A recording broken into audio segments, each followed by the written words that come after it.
नमस्कार दोस्तों, मैं हूं आपका अपना कैलाश शर्मा और आप देख रहे हैं कल्प कैरियर इंस्टीट्यूट की तरफ से एनसीईआरटी स्पेशल एमसीक्यू सीरीज। और उसमें हम अपना नेक्स्ट चैप्टर यानी कि इलेक्ट्रिसिटी वाला चैप्टर लेके आए हैं। केवल क्वेश्चंस जो रहने वाले हैं वो एनसीईआरटी के रहने वाले हैं। आज से हम रेगुलर फटाफट जो जितने भी लेसन हैं उन सभी के प्रयास करेंगे कि एक साथ डाल दें, ताकि आप लोग जो है वो 17 से पहले पहले एक बार इनको आंखों में से निकाल लें। इनमें से कोई क्वेश्चन आए तो आप एज इट इज कर ले वहां से। कई बार ऐसे पजल्ड वाले क्वेश्चन आ जाते हैं, जैसे कि आपने देखा होगा मैंने शॉर्ट्स में काफी क्वेश्चंस डाले हैं। वो केवल आप लोगों को यही बहाना करवाने के लिए है कि आप इन क्वेश्चंस को छोड़ मत देना, किसी भी शर्त पर मत छोड़ देना। चलिए दोस्तों, ईश्वर से हम प्रार्थना करते हैं और ईश्वर का नाम लेते हैं कि हमारे साथियों को सफलता मिले। और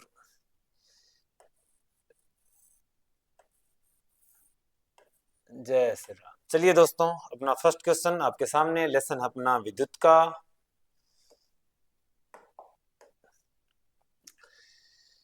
दिखाई दे रहा होगा स्क्रीन पे। चित्र 12.1 में दर्शानुसार तीन विद्युत परिपथों में से कोई सेल, प्रतिरोधक, कुंजी तथा एमीटर भिन्न प्रकार से व्यवस्थित है। एमीटर द्वारा रिकॉर्ड की गई धारा। एमीटर जो है वो धारा को मापता है, श्रेणी क्रम में लगाया जाता है। ये मोस्ट कॉमन थिंग्स है जो आपको मालूम होगी। अच्छा, यहाँ आर गिवन है, यहाँ ए गिवन है, यहाँ संयोजित अलग अलग प्रकार से है, बाकी प्रतिरोध उतना ही है। इसी वजह से प्रतिरोध में कोई परिवर्तन नहीं हो रहा, आर ही है तीनों जगह। अगर प्रतिरोध समान है तो विद्युत धारा का मान भी क्या होगा, समान होगा, क्योंकि वोल्टता भी परिवर्तित नहीं की जा रही। अब वोल्टता परिवर्तित नहीं की जा रही और धारा प्रतिरोध में परिवर्तन नहीं हो रहा, तो सभी प्रकरणों में समान विद्युत धारा होगी, विद्युत धारा में कोई परिवर्तन नहीं होगा।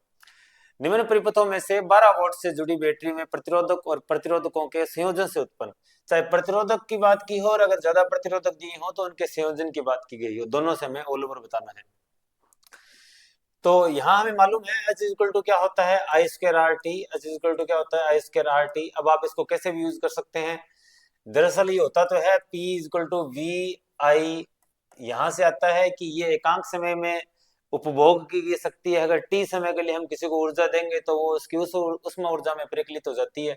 तो H is equal to V I T हम करते हैं और यहाँ से V equal to I R करते हैं, आई स्क्वायर आर टी बनता है। मतलब आप इसको V square upon R T भी कर सकते हैं, आप इसको H is equal to I square upon I square R T भी कर सकते हैं। ठीक है, यहाँ देखते हैं, यहाँ प्रतिरोधक का मान कितना है, 2 ओम है और वोल्टता कितनी है, 12 वोल्टता है। तो एच इज इक्वल टू हम आई स्क्वायर आर टी करें, चाहे आप वी स्क्वायर आर कर लो, चाहे H is equal to I square R T कर लो। आई के लिए हमें धारा निकालनी पड़ेगी, हम सीधा क्या कर लेते हैं, H is equal to V square upon R कर लेते हैं। वी कितना है, 12 गुना 12 बटे, और आर आर कितना आएगा, 2। 2 छक्के 12, 12 छक्के 72 है, यहाँ 72 जूल उसमें उत्पन्न होगी। ठीक है, यहाँ 2 ओम दोनों जो है वो श्रेणी क्रम में है, तो श्रेणी क्रम में 2 + 2 4 हो जाएगा। 4 ओम हो गया, तो इसका मतलब वी स्क्वायर अपॉन आर करें तो 12 गुणा 12 बटे 4, 4 तिये 12 यानी कि 36, यहाँ 36 जूल होगी। और यहाँ संयोजन की बात की है, याद रखना अलग अलग है तो अलग अलग की बात करेंगे, एक अकेला है तो अगर संयोजन कहीं गिवन है तो संयोजन की पूरे की बात चल रही है। तो V square upon R, V क्या होगा 12 गुणा 12, और यहाँ आर 1/2 प्लस 1/2, क्योंकि यहाँ समांतर क्रम हो गया तो कितना आ जाएगा, 2, 1 + 1 2/2, 1 आ जाएगा, 1 का उल्टा भी 1 ही होगा, 1। तो 12 गुणा 12 144 जूल। तो आप देख सकते हैं तीसरे में सबसे ज्यादा होगी, यानी उत्तर होगा डी। डी जिसमें दे रखा है प्रकरण 3 में सबसे ज्यादा विद्युत ऊर्जा उत्पन्न होगी। क्वेश्चन इस तरफ आ जाते हैं अपने। किसी दिए गए धातु के तार की विद्युत प्रतिरोधकता निर्भर करती है। विद्युत प्रतिरोधकता किस पर निर्भर करती है, विद्युत प्रतिरोधकता केवल और केवल पदार्थ की प्रकृति पर निर्भर करती है। विद्युत प्रतिरोधकता ये रो वाली, ठीक है, R is equal to rho L upon A, ये वाली। ठीक है, किसी विद्युत बल्ब के फिलामेंट द्वारा 1 एम्पीयर धारा ली जाती है। फिलामेंट की अनुप्रस्थ काट से 16 सेकंड में आई इज इक्वल टू क्या है, 1 एम्पियर। ठीक है, और ये क्या कह रहा है कि टी इज इक्वल टू क्या है, 16 सेकंड। इतने टाइम के अंदर आपको क्या बताना है कि प्रवाहित होने वाले इलेक्ट्रॉनों की संख्या बतानी है। ठीक है, हमें मालूम होता है आई इज इक्वल टू क्या होता है, क्यू अपॉन टी होता है। हमें क्यू फाइंड कर लेते हैं टोटल, तो आई कितना है आई इंटू टी आ जाएगा ये, और आई की वैल्यू कितनी है 1, टी की वैल्यू कितनी है 16, तो 16 एकम 16 एम्पियर। ठीक है, ये सॉरी एम्पियर नहीं, कुलाम, क्या होगा, कुलाम होगा, 16 कुलाम। अब हम देखेंगे कि 16 कुलाम में कितने इलेक्ट्रॉन बहते हैं। अब आप यहां से दो तरीके कर सकते हैं, आपको मालूम होगा total Q is equal to N E भी होता है।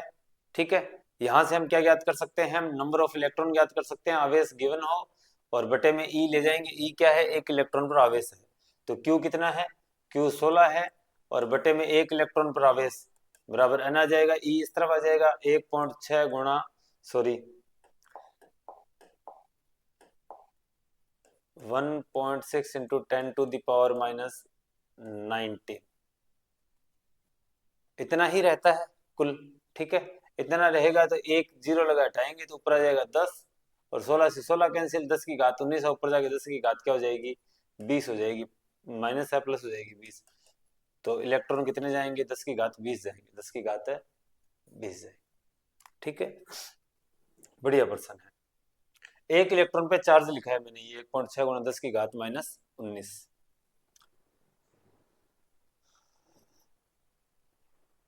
उस परिपथ को पहचानिए जिसमें विद्युत अवयव उचित प्रकार से संयोजित है, सही प्रकार से संयोजित है। चलो देख लेते हैं, ये श्रेणी पार्श्वक्रम में लगा है, बिल्कुल सही है, लेकिन ये माइनस यहाँ प्लस है, गलत। ये श्रेणी क्रम में लगता है, यहाँ पार्श्वक्रम में देखा, ये भी गलत। ये पार्श्वक्रम में ये भी सही है, ये श्रेणी क्रम में ये भी सही है, माइनस माइनस ये पूरा सही दिखाई दे रहा है। यहाँ नहीं नहीं, ये यहाँ इसके पार्श्वक्रम में लगेगा, यानी समांतर क्रम में। ऑप्शन हो जाएगा 2 अपना, बी, एक यही सही है। 5 प्रतिरोधकों जिनमें से प्रत्येक का प्रतिरोध 1/5 है का उपयोग करके कितना अधिकतम प्रतिरोध बनाया जा सकता है। 5 प्रतिरोधक जिनमें से प्रत्येक का प्रतिरोध 1/5 ओम, प्रत्येक का 1/5 है, तो हमें बनाना है अधिकतम बनाना है, और अधिकतम बनाने के लिए हम सीरीज सीक्वेंस का यूज करते हैं, यानी 1/5 प्लस 1/5 प्लस 1/5 प्लस 1/5 प्लस 1/5 कर देंगे। दरअसल मैंने सीरीज के सीक्वेंस का सूत्र लगाया, R इक्वल टू क्या होता है, R1 plus R2 plus R3 plus R4 plus R5, 5 है, और प्रत्येक का मान दे रखा है 1/5, तो मैंने सीधा लगा दिया। एलसीएम कितना आएगा, 5 आएगा, 1 plus 1 plus 1 plus 1 plus 1, 5/5, answer आ जाएगा 1 ओम, यानी अधिकतम 1 ओम प्राप्त किया जा सकता है अगर आप सीरीज का उपयोग करते हैं तो। अगर आप समांतर का उपयोग करते हैं तो और कम किया जा सकता है। जैसे कि इसने पूछ लिया कि निम्नतम कैसे करना है, निम्नतम के लिए हम किसका उपयोग करेंगे, हम उपयोग करेंगे समांतर का। किसका उपयोग करेंगे, समांतर क्रम का या फिर पार्श्व क्रम का। कौन से क्रम का, पार्श्व क्रम का या फिर समांतर क्रम का। पार्श्व क्रम का जैसे हम लगाएंगे तो अपना फॉर्मूला क्या रहता है, 1/r equal to 1/r1 plus 1/r2 plus 1/r3 plus 1/r4 plus 1/r5, 5 के लिए। अब 1/5 ऐसे रहेगा, तो सभी में 5 ऊपर ही तो जाएगा। 5 ऊपर जाएगा तो मैं क्या ऐसे लिख दूंगा सीधा, 5 प्लस 5 प्लस 5 प्लस 5 प्लस 5, 5 5 1 25, 25 की वैल्यू आ गई 1/r, तो r की वैल्यू हो जाएगी 1/25 ओम। तो निम्नतम जो है वो 1/25 ओम प्राप्त किया जा सकता है। 20 का सही उत्तर है। नेक्स्ट क्वेश्चन देखते हैं। अधिकतम विभव प्राप्त करने के लिए सेलों के श्रेणी संयोजन को उचित रूप में निरूपित होने वाला संयोजन है। सोचने की जरूरत ही नहीं है, इसमें दे ही गलत रखा है, ये इधर दे दिया इधर दे दिया, नहीं ये गलत है, ये सही है 1 नंबर। वाक्यों में तो गड़बड़ है। निम्नलिखित में से कौन सा वोल्टता को निरूपित करता है। वोल्टता के अलग अलग सूत्र दिए हैं, और दूसरी बात उलझाने के लिए लोगों ने नाम लिखे हैं, प्रतीक नहीं लिखे। हम देख लेते हैं वोल्टता क्या है, किया गया कार्य यानी W/I गुणा T, चेक कर लेंगे हम। किया गया कार्य W गुणा आवेश Q, किया गया कार्य यानी कि W गुणा T बटे में विद्युत धारा, विद्युत धारा क्या होती है I, और किया गया कार्य W गुणा Q गुणा T। ठीक है, एक तो हमारा सूत्र रहता है V इक्वल टू IR, यहां से तो इसका कोई काम होने वाला नहीं है, तय बात है, दिखाई दे रहा है आपको। एक होता है P equal to VI, V जो है वो शक्ति है, V क्या है, शक्ति है। अगर शक्ति की जगह मैंने आपको कहा था एकांक, शक्ति क्या होती है, एकांक समय में किया गया कार्य, यानी एक समय में, और कार्य क्या है, जितनी ऊर्जा वो ले रहा है वो आगे चेंज कर रहा है। और अगर कुछ एक जगह ये कहानी रहे कि अपने अधिकतर का काम ही ये है कि उसमें ऊर्जा उत्पन्न करने का, जैसे कि राड है पानी गर्म करने वाली, तो इसके अंदर दी गई ऊर्जा सारी की सारी ऊर्जा को उसमें ऊर्जा में परिकलित किया जाता है, बदला जाता है, चेंज किया जाता है, ठीक है। अच्छा, कुछ ऊर्जा तो उसमें ऊर्जा में बदले ही बदलेगी, आपको मालूम है, ठीक है। शेष ऊर्जा जो है वो काम में प्रयुक्त होती है, लेकिन उसका काम ही विद्युत ऊर्जा को उसमें ऊर्जा में रूपांतरित करना है, तो वो उसमें एक तरह से ऐड हो जाती है। तो हम देख लेते हैं कि P तो क्या है, एकांक समय में, अगर यही कार्य है T समय के लिए किया जाए, यानी कि आपको ये शक्ति T समय के लिए दी जाए, तो फिर ये क्या बन जाएगी, वो ऊर्जा बन जाएगी जो आपने उपयोग की है या फिर आपके साधित्र ने जो उपयोग की है। तो यहां से ये सूत्र कुछ बन रहा है, क्योंकि ये, और ऊर्जा और कार्य में कोई फर्क नहीं है।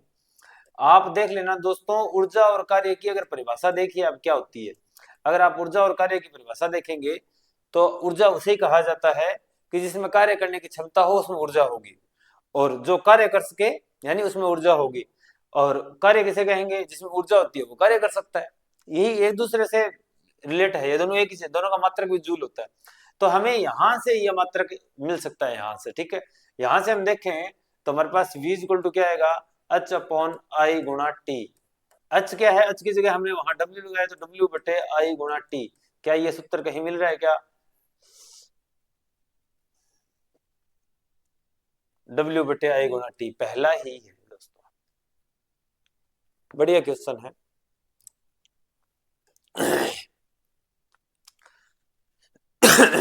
लंबाई L तथा एक अनुप्रस्थ समान अनुप्रस्थ काट वाले क्षेत्रफल A के किसी बेलनाकार चालक का प्रतिरोध R है। लेंथ आ गई, क्रॉस सेक्शन एरिया आ गया और रेजिस्टेंस आ गया। समान प्रतिरोध के किसी अन्य चालक जिसकी लंबाई 12 हो तो अनुप्रस्थ काट का क्षेत्रफल क्या होगा, ये पूछा है, ठीक है। और प्रतिरोध उसका R ही गिवन है। हम देख लेते हैं इन तीनों में संबंध जो है वो हमें एक सूत्र से दिया जाता है। R इक्वल टू क्या होता है, रो एल अपॉन ए, रो एल अपॉन ए, ठीक है। ये हो लिया यहाँ पे। दूसरा, दूसरे में हम क्या करेंगे, दूसरे में हमें क्या ज्ञात करना है, ए ज्ञात करना है। तो दूसरी कंडीशन के लिए, ये फर्स्ट कंडीशन होगी, फर्स्ट कंडीशन हमने वहां लगा दिया। सेकंड कंडीशन के लिए ए मैं यहाँ लिख देता हूँ। ए क्या होगा, ए हम ज्ञात कर सकते हैं इस सूत्र से, रो एल अपॉन आर, ठीक है। अब दूसरे में रो तो सेम ही है, सेम ही पदार्थ है, इसमें क्या है, विशेष का है, समान पदार्थ का, इसका मतलब रो में कोई परिवर्तन नहीं है। एल की जगह 2L कर दिया और प्रतिरोध आर ही रहा, प्रतिरोध क्या रहा, आर ही रहा। तो कैसे किया जा सकता है, प्रतिरोध आर रहा, हम ऐसे करते हैं कि यहां से रो की वैल्यू यहां से पुट करते हैं, rho is equal to R A upon L. Rho की वैल्यू यहाँ ये पुट कर दो, रो की वैल्यू क्या आएगी, R A upon L into 2L upon R, R से आर कैंसिल, एल से एल कैंसिल, और नया जो ए आ गया वो क्या आ गया, 2A, बस 2A, ठीक है। बढ़िया क्वेश्चन है। कोई विद्यार्थी किसी प्रयोग को करने के पश्चात क्रमशः R1, R2, R3 प्रतिरोध के नाइक्रोम तार के 3 नमूनों में V और I में ग्राफ लिखता है, और उन तीनों में अपने को संबंध बताना है। ग्राफ आपके सामने है। V is equal to I R, R is equal to V upon I। अब आप इनमें देखो, फर्स्ट वाला तो एक्सपोनेंशियल ग्रोथ है, यानी कि एक साथ ग्रोथ ज्यादा हो रही है। हालांकि अब एक साथ ग्रोथ ज्यादा हो रही है तो हम देखेंगे तो यहाँ तो इसके लिए तो V की वैल्यू बहुत कम है, इसके लिए V की वैल्यू थोड़ी बढ़ रही है, और इसके लिए V की वैल्यू थोड़ी और बढ़ रही है ना। और I की वैल्यू क्या होती जा रही है, इनके लिए कम होती जा रही है। तो फर्स्ट केस के लिए देखें, R is equal to 1 is equal to V upon I, तो इसमें I का मान तो बहुत ज्यादा है और V का मान बहुत कम है, देख सकते हैं आप। सॉरी, हाँ, V का मान तो बहुत कम है, I का मान बहुत ज्यादा है, I का मान ज्यादा और v का मान कम। R2 देखिए, R2 में क्या मिलेगा, v अपॉन आई, यही केस है। R3 के लिए भी v अपॉन आई यही केस है। लेकिन दूसरे वाले केस में i कम हो चुका है, i कम हो चुका है, v थोड़ा बढ़ चुका है। तीसरे वाले केस के अंदर v जो है i क्या है, और कम हो चुका है, और v और बढ़ चुका है। इसका मतलब R3 जो है वो सबसे ज्यादा आएगा, क्योंकि उसमें v सबसे क्या है, ज्यादा है, और i सबसे कम है। ग्राफ से क्लियर दिखाई दे रहा है ना? तो आपको मतलब स्पेसिफिक चीजें रटने की जरूरत नहीं है, आपके सामने जो ग्राफ है आप उसकी कैलकुलेशन से उससे देख सकते हैं, यहाँ से गिवन है सीधा सीधा। तो R3 सबसे ज्यादा, R3 सबसे ज्यादा, R2 उससे कम, R1 उससे कम। आप देख सकते हैं I की वैल्यू इसमें सबसे ज्यादा है और V की वैल्यू यहाँ सबसे कम है। I की वैल्यू सबसे ज्यादा है, V की वैल्यू सबसे कम है, तो V अपॉन I होता है। और I की वैल्यू ज्यादा है, V की वैल्यू कम, तो उत्तर भी छोटा आएगा। फिर I क्या हो गया, कम हो गया, I कम हो गया, देखिए I कम हो गया और V बढ़ गया। ऊपर वाला बढ़ रहा है, नीचे वाला छोटा हो रहा है, कम होता जा रहा है, मतलब उत्तर ज्यादा बड़ा आएगा। इसी तरह आगे वाले, यहाँ अगर हम फिजिक्स की ऐसे नहीं कि हम डेप्थ में घुसे और उसके ये फॉर्मूला देखो और वो फॉर्मूला देखो। यदि किसी प्रतिरोधक से प्रवाहित धारा में 100% की वृद्धि कर दी जाए, यानी 100% की वृद्धि कर दी, एक पहले थी, एक का 100% एक, यानी दो कर दी, यानी कि कुल मिला के बात उसने कही है कि दुगुनी कर दी। बस भाषा में परिवर्तन कर दिया। यह मानिए कि ताप अपरिवर्तित रहता है, तो क्षयित ऊर्जा में कितनी वृद्धि होगी। H is equal to I square R T. ठीक है, पहले तो क्या थी, एक थी, तो इस वजह से इसका यही मान आया H1। अब हम H2 देखेंगे, तो यहाँ क्या हो जाएगी, 2i, इसकी पूरे की स्क्वायर होगी आर टी, और ये क्या हो जाएगा 4i स्क्वायर आर टी। इसका मतलब 4 गुना बढ़ जाएगी। वृद्धि कितनी की होगी, इसने पूछा है वृद्धि कितनी वृद्धि होगी, कितनी होगी, ये नहीं वृद्धि कितनी होगी। तो 4i स्क्वायर अब आ रही है, पहले आई स्क्वायर आर टी आ रहा था, माइनस करोगे आप तो कितना आ जाएगा, 3 की वृद्धि होगी। कितने की वृद्धि होगी, 3 की वृद्धि, यानी कि 300% की वृद्धि होगी। कितने प्रतिशत की वृद्धि होगी, 300% की वृद्धि होगी। क्वेश्चन नंबर 15, प्रतिरोधकता में परिवर्तन कब नहीं होता। प्रतिरोधकता मतलब रो में परिवर्तन, रो जो है वो प्रकृति पर निर्भर करता है, आकृति में परिवर्तन होने का कोई मतलब नहीं है। ताप के साथ और पदार्थ के साथ, इन दोनों के साथ तो परिवर्तन होगा ही, लेकिन प्रतिरोधकता की, आप प्रतिरोध की आकृति में बदल दें, परिवर्तन कर दें, तो वहां प्रतिरोधकता में कोई फर्क नहीं पड़ेगा। किसी विद्युत परिपथ में विद्युत स्रोत के साथ 3 तापदीप्त बल्ब ए बी सी, जिनके अनुपातांक क्रमशः 40 वाट, 60 वाट, 100 वाट गिवन है, पार्श्व क्रम में संयोजित है इस तरह।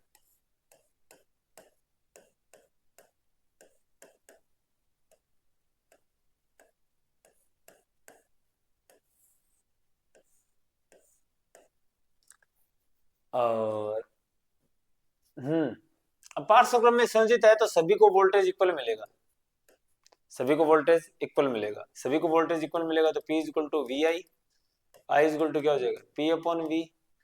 तो इसमें P कम है, V सभी के लिए समान है, V में परिवर्तन नहीं आ रहा, क्योंकि ये पार्श्व क्रम है, पार्श्व क्रम में सभी के लिए V की वैल्यू सेम रहती है। यहाँ 60 ऊपर वाली वैल्यू बढ़ गई, यहाँ 100 ऊपर वाली वैल्यू और बढ़ गई, इसका मतलब ज्यादा इसी को मिलेगी धारा, तो चमक भी यही ज्यादा रहा होगा। सभी बल्बों की चमक समान होगी ना जी, बल्ब ए की चमक अधिकतम होगी, नहीं नहीं, बी की चमक ए की तुलना में अधिक होगी, हाँ बी वाले की ए से तो ज्यादा होगी।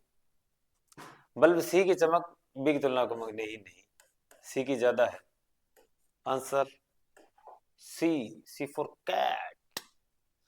किसी विद्युत परिपथ में दो प्रतिरोधक जिनके प्रतिरोध क्रमशः 2 ओम 4 ओम है, 6 वोल्ट की बैटरी से श्रेणी क्रम में संयोजित है इस तरह।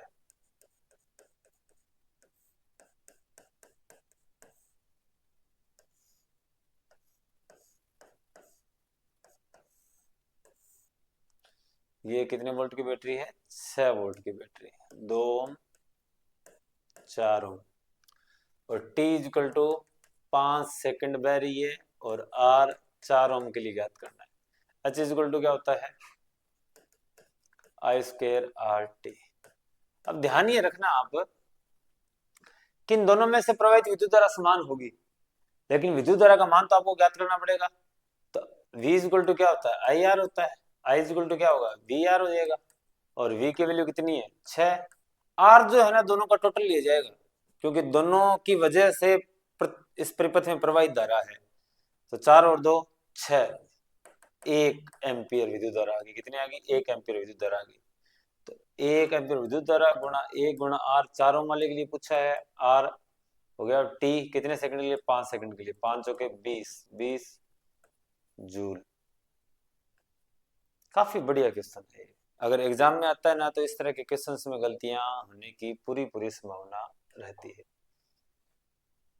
विद्युत केतली 220 वोल्ट वोल्ट पर प्रचलित होने पर 1 किलोवाट विद्युत शक्ति उपभोग करती है। यानी P इक्वल टू क्या है, 1 किलोवाट। और V की वैल्यू 220 वोल्टेज। किस अनुपातांक के फ्यूज का तार, मतलब कितनी उसमें से करंट फ्लो हो तो वो तार बर्दाश्त कर ले। तो P equal to V I is equal to P upon V. और P कितना है, 1 किलोवाट यानी कि 1000 वाट। और V 220 है। बाई बाई चौके 88, बच गए 12, 12 का पॉइंट लगा 0, बाई 5 110, बच गए 10, 100 बाई चौके 88, यानी 4.54 एम्पियर की विद्युत धारा वो बर्दाश्त करनी चाहिए कम से कम। तो कितना, 5 एम्पियर का। अगर 4 एम्पियर का वो होगा तो उसमें से 4.5 एम्पियर की विद्युत धारा प्रवाहित होगी, तो वो पिघल जाएगा।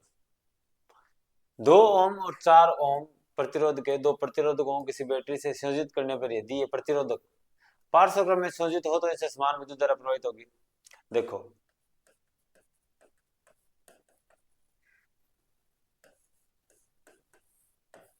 ये तो गया श्रेणी,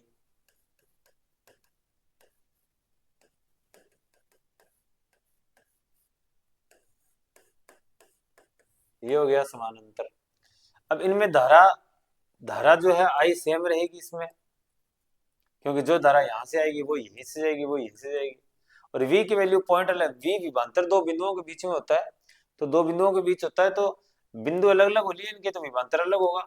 V क्या करेगा, V वेरी करेगा। बट यहाँ दोनों के बिंदु सेम है, तो V क्या होगा, सेम होगा। क्या होगा, सेम। बट I जो है वो क्या होगी, डिफरेंट होगी। क्या होगी, डिफरेंट होगी, वेरी करेगी। श्रेणी क्रम में संयोजित हो तो इनसे समान धारा प्रवाहित होगी। श्रेणी क्रम में समान धारा बहती है, बिल्कुल। श्रेणी क्रम में संयोजित हो तो इनके सिरों पर समान विभवांतर होगा। विभवांतर समान नहीं है बताया है, वेरी करेगा, गलत। पहला भी गलत। पार्श्वक्रम में संयोजित हो तो उनके सिरों पर विभवांतर भी नहीं, पार्श्वक्रम में सेम होते हैं। तो मतलब बी उत्तर इसका सही है। विद्युत शक्ति के मात्रक को इस प्रकार भी व्यक्त किया जा सकता है। विद्युत शक्ति का मात्रक P इक्वल टू क्या होता है, वी आई होता है। V क्या है, वोल्ट। और I क्या है, एम्पियर। मतलब धारा धारा के मात्रक की बात कर रहे हैं, तो वोल्ट गुणा एम्पियर ये होगा। जूल सेकंड जो है,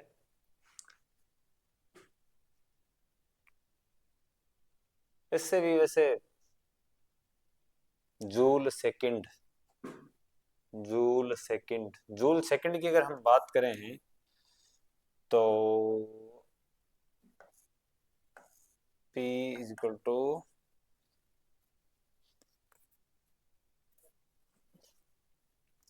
जूल सेकंड हम किसको बोलेंगे, क्या वाट को बोला जा सकता है क्या, क्या वाट को बोला जा सकता है क्या, नहीं बोला जा सकता, नहीं बोला जा सकता, ये नहीं हो सकता। बिल्कुल सही है, ए ही होगा, केवल ए ही होगा।